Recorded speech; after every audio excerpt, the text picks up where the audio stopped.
Okay, let's talk about one of the most awkward, cringeworthy situations you can face at work. A colleague has noticeable body odor. I mean, how do you even begin to handle that without causing a huge mess or an HR nightmare? Well, in this explainer, we're going to break down exactly how to navigate this super sensitive issue with professionalism and, most importantly, with respect. So let's just get right into it. You've noticed it. There's a persistent smell, and it's coming from a coworker. And now you're stuck, right? You want to be a good person, you want to be respectful, but you also definitely don't want to be the one who causes a massive HR incident. So what do you do? Look, if you're feeling awkward about this, you are not alone. That feeling is totally normal, and the first step is just admitting that. Because trying to sweep this under the rug, it just doesn't work. It almost always leads to bigger problems down the line. We're talking hurt feelings, sinking team morale, and even a drop in productivity. So let's dive in. It's so easy to just write this off as a purely personal and, yeah, awkward problem. But it's actually so much more than that. When you get to the heart of it, this is about professional respect. It's about making sure the office is a comfortable, decent place for everyone on the team. And this quote, it really just hits the nail on the head. You know, experts in professional appearance all agree on this. Good hygiene isn't just about how you look. It's a basic, fundamental part of creating a respectful workplace. It really shows consideration for the people you have to share a space with every single day. But, and this is a huge but, before anyone even thinks about jumping to conclusions or making a judgment, it is absolutely crucial to stop and try to understand the complex reasons that could be behind a hygiene issue. Trust me, it is rarely as simple as it looks on the surface. In fact, experts are really clear on this. Do not make any assumptions. The reality is usually way more complicated than we think, which is why approaching this whole thing with empathy isn't just nice, it's completely non-negotiable. And this is where we really have to shift our mindset, right? Moving away from judgment and towards curiosity. I mean, think about it. A whole variety of things could be at play here. We could be talking about a medical condition, or maybe a cultural difference in what hygiene norms even are. It could be a struggle with mental health, or serious personal problems at home that push self-care way down the priority list. And sometimes, the person is literally just unaware that there's even an issue. It's also really important to get that not everyone defines hygiene in the exact same way.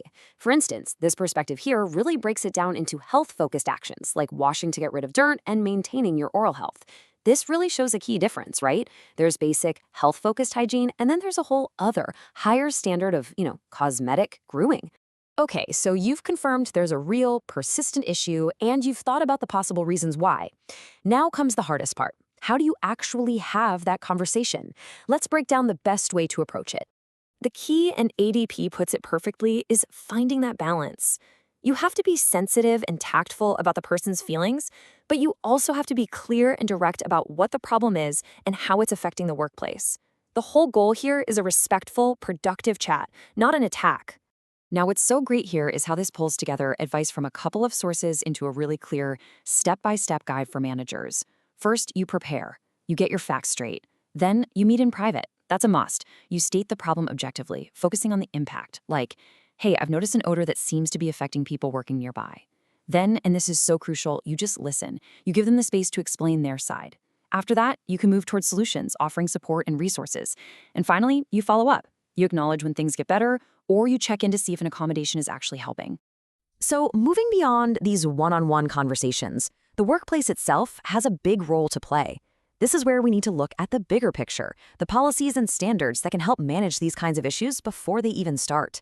A common idea you hear is a fragrance-free policy, but honestly, it's a bit of a double-edged sword.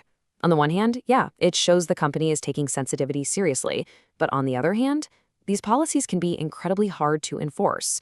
I mean, scents are in everything from our soap to our laundry detergent, and sometimes they can just end up causing pushback and hurting team morale.